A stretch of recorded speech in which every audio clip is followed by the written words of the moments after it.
put up some of our logos there, changing for the future. Mentioned working with the Scottish Cities Alliance, which is all the 17 cities of Scotland. Local authorities have came together. They've got a programme, which you'll hear some of these things like City Deal with Communities. It's interesting, we've got three main programmes moving to a low carbon economy, the infrastructure of cities and smart cities. So in the sense that the cities came together, so what's the big future investments we need in our cities? Smart city is one of the three top ones. And that's where I came in. So my boss said, oh, you need, what's this smart city thing? Go and develop a strategy for Dundee. So that's what we've been doing. And part of that has also been to try and put together a sort of funding package so that we can move forward. So I'll just speak briefly about smart city definition, building a smart city, think about the governance structures that you might need to put in place, so that some of the ideas you come up with and things like this can be taken on to actually how the service is run, say over the next 5-6 years. What would you need to do for that to be true? I'll give you an example of something where we start from 10 years ago to where we are now and show you the kind of steps that might be involved. The bid for some money, and we'll describe the sort of 4 projects that money will fund to the European Union. And getting that up and running, and how we hope that can help and praise, be a catalyst for sort of bringing together a range of other projects. And we really asked it, it's still quite sort of raw, so it doesn't end with some snappy vision. It ends with some sentences. That we had a similar event in Dundee last Thursday, and we've just got the kind of sentences and things that people put in the wall after a workshop engagement. So why a smart city, and then the definition there. And I'm trying to, I've got loads of slides here to prove the case. I hope people accept some of these. The internet of all became used to, well, you know, if we were having this session 10 years ago, it was still something we were looking forward to, sort of dial-up to broadband.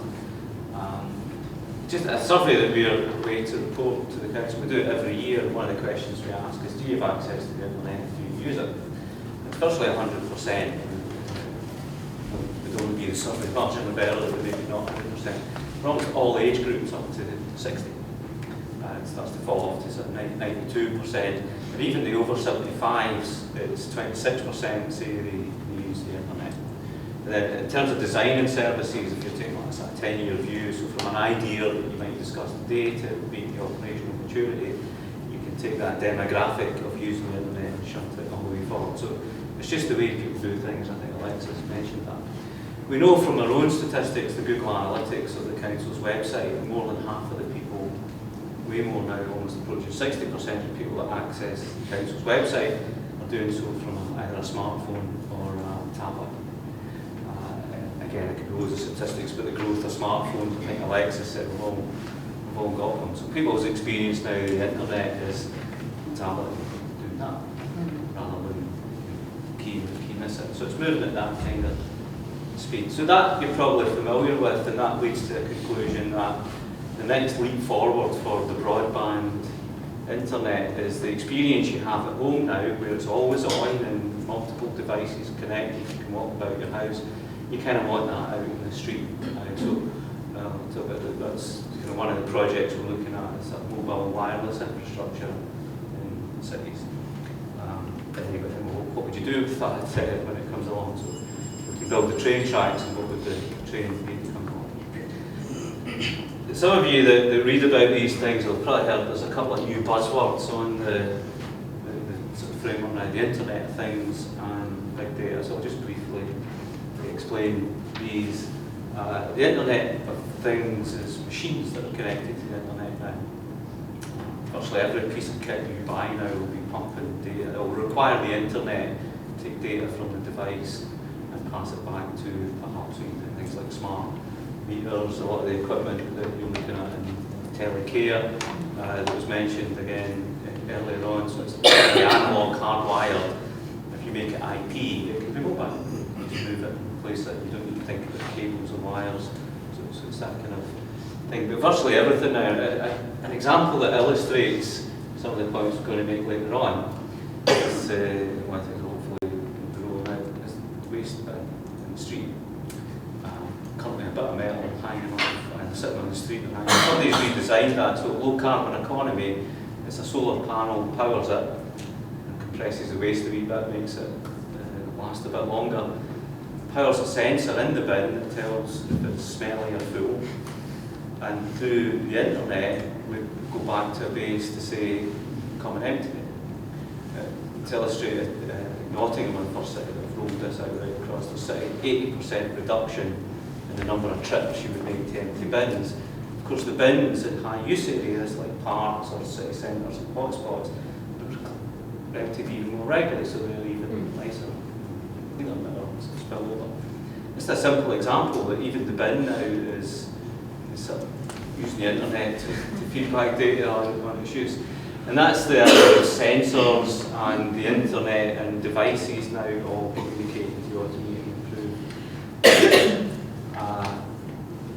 So that the big data thing, if all these machines and everyone walking around with smartphones, you might see like the buddy system downstairs, and if you ask the guy to show you what kind of data is that collecting, and he showed me very quickly just with a touch of a button.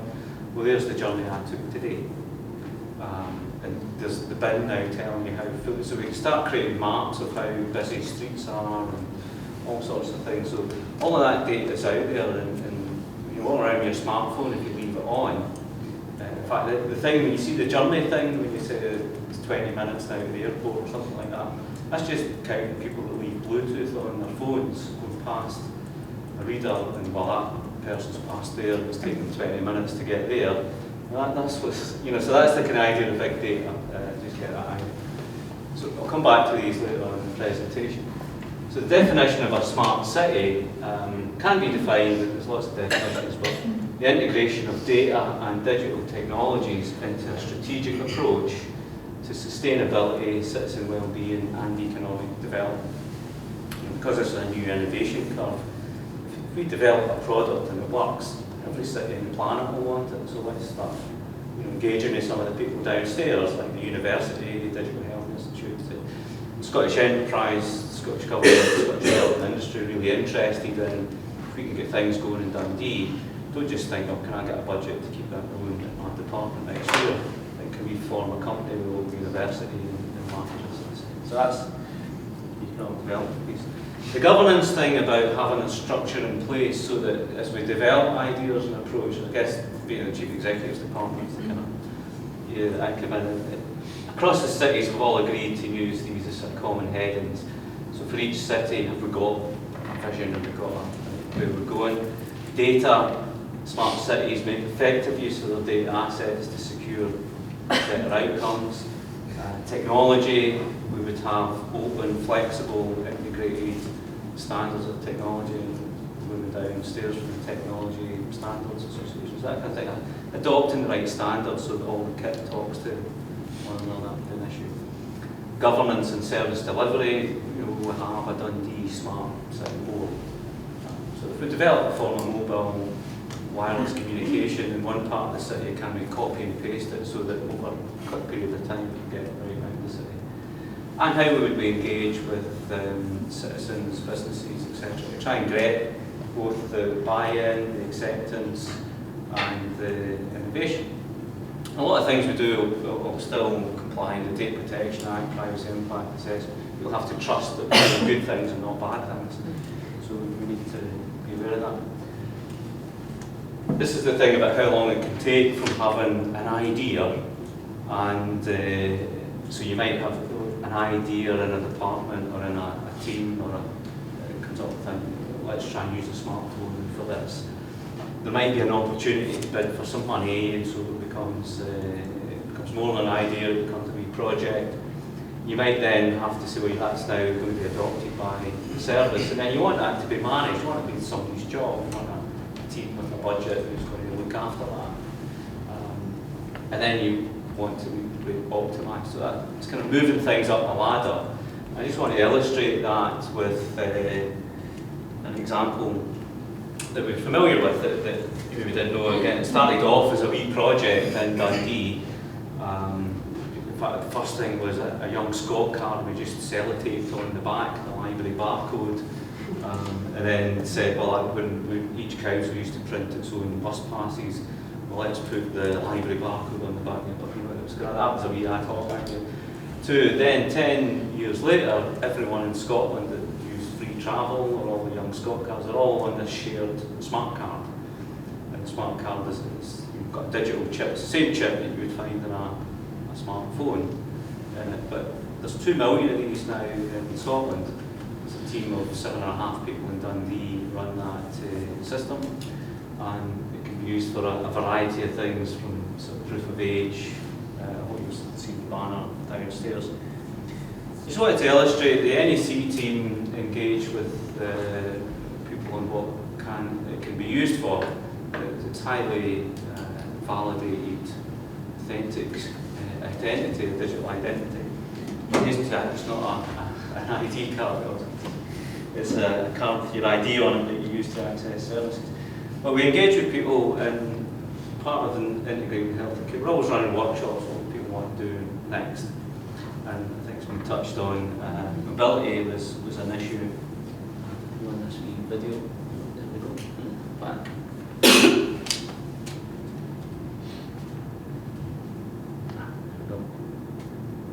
In Dundee, Malcolm signs up to My Mobility Plus on the internet. He rings them and organises a lift to the hospital. They also tell him how to get the app for his phone to allow him to book journeys in only a few taps. He gets a text from the hospital informing him that his appointment has had to be moved back an hour. This is automatically passed to My Mobility Plus, and journey times updated and confirmed by text. Malcolm notices a poster in the hospital reminding him that he can use his NEC to swim at the local pool for free if he participates in the My Healthy Heart scheme.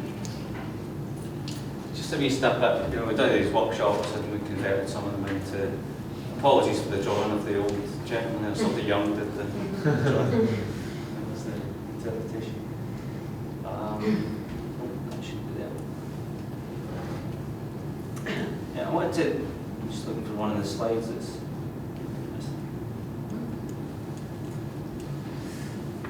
I was going to describe the 4 projects that sort of briefly mentioned here, and then I'll finish. So bid for EU funding of about £2 million, and that's matched with some other organisations, including things that the council's already invested in capital, like in the waterfront. And that's broken down into these 4 projects. The first one we're calling Open Wireless. That'll be the city centre waterfront. There'll be sort of Wi-Fi, state-of-the-art, forget it, hoping to get 5G, if that means anything. In time for the opening of the V&A, some big companies will come and demonstrate what that can be used for. So people come to visit the V&A, you'll see state-of-the-art demonstration of the use of the next generation of mobile internet. That will also going to try and replicate that as a project already underway in Glasgow of providing hopefully free internet in a couple of the housing blocks using this mobile technologies.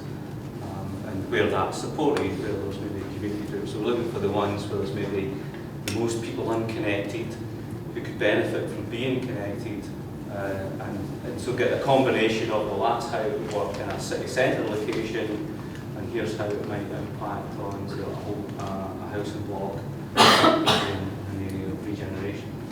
The other project relates back to the data, and we'll have a Dundee data platform, and it's maybe where we can get all of that data, put an analytics package on top, and again make it open to the public. And some of the projects innovation there, like you can crowdsource data, as a simple example. One of the cities, a cheap thing that monitors air quality. You invite the public to buy one from the local shop, and it costs £1, and sling it out the window, and it's now given us a much wider picture of air quality around the city. So these are some of the kind of new thinking data that we get. You'll all be aware of all the health data you're putting into your smartphones. And that's all going up into the cloud. And what this project's about is what goes up comes down. Can we get that data out? So, well, what's the average footsteps that people are taking in Dundee? And maybe that's where you might target health or leisure. That's the idea of the data platform. So all that data that's in the cloud, can we bring it down, analyse it, and present it back to the people? There's the operations centre, which is bringing together community safety, CCTV cameras. There's another example of things that used to be hardwired in, cabled in. You now get a camera over IP. That also will hopefully integrate community alarm, provide a 24-hour, much more heavily staffed, because you're bringing together large groups of people. And the last one, smart mobility, integration living laboratory. That mobility idea, but lots of them where maybe shared vehicles. People can use a lot of different types of vehicles rather than just either a taxi or bus, and electric bikes, all sorts of things. Mobilising engagement, just what you're doing today, but across a wider range of technologies in the city, and coming up with a vision which, as I said, is just at this stage, just getting ideas from people. Does Dundee want to be a leader? In what kind of technologies? What would our priorities be?